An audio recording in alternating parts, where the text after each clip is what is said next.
Bagi Anda yang gagal bayar di pinjol, sudah berapa kali Anda disomasi oleh pinjol? Ya, apakah ada kelanjutan dari somasi tersebut? Nah, kita intro dulu 5 detik yuk.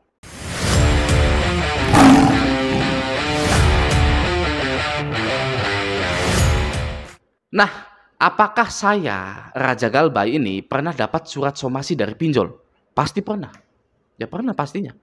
Oke, saya Galbay 30 aplikasi pinjol legal OJK serentak ya sampai sekarang belum bayar lagi ya. Pasti pernah dapat surat somasi dari pinjol. Oke. Dan saya pun merasakan ya apa yang dirasakan oleh orang-orang yang gagal bayar di pinjol. Oke, hal pertama dari mendapatkan surat somasi dari pinjol itu adalah rasanya ya di dada ini gitu ya, sesek gitu ya. Rasanya mendapatkan surat somasi dari pinjol itu ya, deg-degan, panik, cemas gitu ya. Seperti itu. Oke. Kenapa itu bisa terjadi? Kenapa kita deg-degan, panik dan cemas? Karena kita selalu menganggap mereka pinjol ini adalah perusahaan besar ya. Kita adalah rakyat kecil ya, pinjam uang lagi. Ya sudah rakyat kecil pinjam uang di situ ya, tidak patuh akan aturan dari perusahaan tersebut gitu ya. Kita menganggap bahwa perusahaan tersebut pasti akan menghukum kita ya karena kita tidak membayar. Gitu ya, itu ya. Rasanya ketika Anda itu mendapatkan surat somasi dari pinjol-pinjol tersebut. Itu yang pertama ya. Hal yang kedua ketika mendapatkan surat somasi dari pinjol itu kita menganggap vonis hukum yang sudah sah untuk kita. Ya, vonis hukumnya itu sudah sah untuk kita ini, ya. Kita lihat HP, lihat suratnya, lihat surat somasinya, wah, sudah ini tamat ini saya nih. Ya, gawat ini hidup saya nih, gak ada uang untuk bayar mau gimana ini. Ya, makanya terciptalah korban-korban pinjol itu. Seperti itu. Ya. Kita menganggap bahwa diri kita sudah dijatuhkan vonis hukum secara sah oleh perusahaan pinjol itu. Ya, lalu kita membayangkan hal-hal yang mengerikan seperti masuk penjara, ya, keluarga jadi sedih, orang tua nangis, ibu kita nangis, ya, istri anak nangis, dipermalukan di sosial, ya, apalagi yang laki-laki kita merasa gagal menjadi seorang suami, gitu atau anak laki-laki yang hebat, gitu ya. Pikiran kita sudah teracuni oleh ketakutan yang disebarkan oleh pinjol-pinjol ini. Seperti itu ya. Itu hal yang kedua. Hal yang ketiga, nah dalam kepanikan dan ketakutan kita itu, kita mencari uang secara membabi buta. Ya, kita mencari uang secara membabi buta. Sudah tahu ya, babi itu haram di Indonesia ya, malah kita ini mencari uang secara membabi buta. Kenapa? Ya, dikarenakan pinjol selalu memberikan waktu yang sangat sempit sekali untuk melunasi tagihan-tagihan kita itu. Ya, jam 12 harus dibayar, kalau nggak dibayar kondar akan diancam.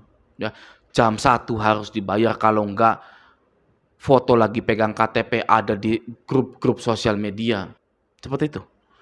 Ya. Lalu para nasabah yang Galbay ini ada yang minjol lagi. Ya, cari-cari aplikasi lain untuk menutupi hutang-hutang yang ada ini, gitu ya. Ada yang gade BPKB, ada yang gade motornya, ada yang menggade surat tanah, bahkan jual motor, jual rumah, jual tanah, ya. Sampai yang paling sedih mengakhiri hidupnya, ya, mengakhiri hidup orang lain bahkan hanya untuk bayar pinjol. Oke, maka dari itu beruntunglah Anda semua yang tidak perlu melakukan hal-hal itu ya. Nah, sekarang saya ingin memberikan fakta di lapangan tentang surat somasi dari pinjol. Ya, ini faktanya. Hampir semua surat somasi yang dikirimkan ke Anda atau kepada nasabah yang menunggak itu hanyalah gertakan saja. Ya, karena dari dulu, dari tahun 2019 sampai sekarang ya, dari dulu sampai sekarang tidak ada tindakan yang berarti dari surat somasi tersebut. Lalu pertanyaannya, kenapa jika surat somasi itu tidak akan diteruskan ke jenjang yang lebih serius, pinjol sering mengirimkannya kepada Anda? Kenapa seperti itu? Jawabannya adalah agar Anda terus terlelap dalam ketakutan. Ya, di mata pinjol Anda tidak boleh menjadi pemberani. Ya, di mata pinjol Anda tidak boleh sadar kalau ini adalah jebakan. Ya, Pinjol ingin Anda itu terus beranggapan kalau perusahaan pinjol adalah penyelamat Anda, ya, tabungan Anda, masa depan Anda. Ya, nggak boleh kalau Anda itu tiba-tiba sadar bahwa Anda sedang terjebak pinjol, nggak boleh. Oke, yang pinjol inginkan Anda itu tertidur, ciut, melempem, mudah ditakut-takuti. Itu yang diinginkan pinjol. Ya, makanya pinjol nggak mau ngasih pinjaman kepada orang yang sudah banyak galbay. Ya, kenapa nggak mau? Karena orang yang banyak galbay itu sudah sadar. Ya, sadar kalau ini hanyalah jebakan belaka. Ya, sadar kalau pinjol itu hanya bisa menakut-nakuti saja. Ya, sadar kalau pinjol itu sebenarnya lemah, tidak ada jaminannya. Ya, pinjol nggak mau ngasih pinjaman kepada orang yang sudah sadar. Ya, karena pasti akan digagal bayar. Ya, jadi surat somasi dari pinjol itu hanyalah alat untuk membuat Anda terus terlelap dalam ketakutan. Oke, karena fakta di lapangannya tidak pernah ada nasabah pinjol yang sampai ke pengadilan dan juga hutang pinjol tidak bisa dipidana. Sudah banyak yang menyuarakan hal tersebut. Ya, hutang pinjol tidak bisa dipidana. Pasal 19 ayat 2 Undang-Undang Hak Asasi Manusia, tidak seorang pun atas putusan pengadilan boleh dipidana penjara atau kurungan berdasarkan atas alasan ketidakmampuan untuk memenuhi suatu kewajiban dalam perjanjian utang piutang. Oke ya. Nah, dan juga tidak ada undang-undangnya yang mengatur atau yang berbunyi kita para nasabah pinjol ini wajib membayar hutang di pinjol. Itu tidak ada. Ya. Dan juga aturan OJK tidak ada yang menyatakan bahwa nasabah pinjaman online wajib membayar pinjol, itu tidak ada sama sekali. Ya. Jadi apakah gagal bayar itu boleh? Boleh, jelas. Ya. Anda sudah tidak kuat lagi membayar pinjol sedangkan Anda punya banyak kebutuhan. Gitu ya. Anda wajib memprioritaskan kebutuhan Anda terlebih dahulu. Ya. Lalu bagaimana dengan pinjolnya? Nah, perusahaan pinjol itu perusahaan yang sudah tahu resiko akan gagal bayar, keterlambatan, dan lain-lain. Ya. Mereka itu sudah sadar, sudah tahu resikonya. Ya, bahkan pinjaman Anda itu sudah di-cover oleh asuransi. Sudah saya buktikan di video-video yang lalu-lalu. Ya, bahwa hutang pinjol Anda itu bisa auto lunas. Asalkan Anda mulai hari ini galbay. Ya, jadi jangan pernah lagi Anda ini merasa kasihan dengan perusahaan pinjol. Jadi jangan pernah lagi Anda itu merasa takut dengan yang namanya pinjol. Ya, jangan juga menganggap karena Anda gagal bayar maka Anda itu adalah orang yang jahat gitu ya. Wah, saya galbay ini gitu ya. Wah, saya ini jahat gitu. Jangan pernah seperti itu. Ya. Pinjol adalah orang yang baik. Ya, sudah memberikan saya uang tapi saya gagal bayar ya. Ada orang yang seperti itu ya, pasti gitu ya. Saya merasa bersalah karena gagal bayar gitu. Saya adalah orang yang jahat. Pinjol adalah orang yang baik ya.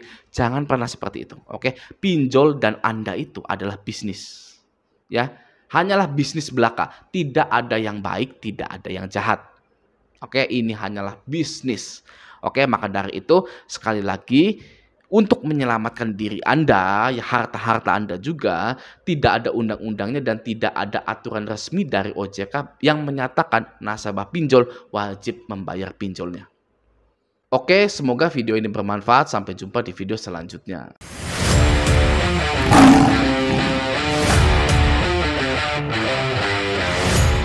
Di mata pinjol, Anda tidak boleh menjadi pemberani. Ya, di mata pinjol Anda tidak boleh sadar kalau ini adalah jebakan. Ya, pinjol ingin Anda itu terus beranggapan kalau perusahaan pinjol adalah penyelamat Anda, ya, tabungan Anda, masa depan Anda. Ya, nggak boleh kalau Anda itu tiba-tiba sadar bahwa Anda sedang terjebak pinjol, nggak boleh.